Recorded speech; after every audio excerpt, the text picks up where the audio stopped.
ଚାହିଁଲେ ହରି ଆଗେ କୁବୁଜା ଆସେ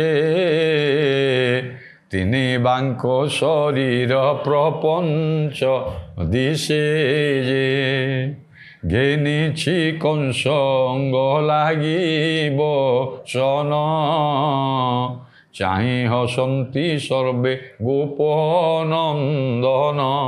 ଓ ୟା ପରେ ଆପଣ ଦେଖନ୍ତୁ ସୁଦାମା ମାଳି ବେଶ କରିଦେଲା, ମଥୁରା ଦାଣ୍ଡରେ ଯାଉଛନ୍ତି ଏବଂ ସେହି ସମୟରେ କେତେକ ଚରିତ୍ର ବର୍ଣ୍ଣନା ଏଠି ହେଇଛି ଆଜ୍ଞା। ପ୍ରଥମେ ରଜକର କଥା କହିଲେ, ତାପରେ ଗନ୍ତାୟିତ କଥା କହିଲେ, ତାପରେ ମାଳାକାର ସୁଦାମାର କଥା କହିଲେ, ତାପରେ କୁବୁଜା ଯେ ଗନ୍ଧ ଚନ୍ଦନ କସ୍ତୁରୀ କୁଙ୍କୁମ ପ୍ରଭୃତି ସେ ନେଇକରି ଯାଏ।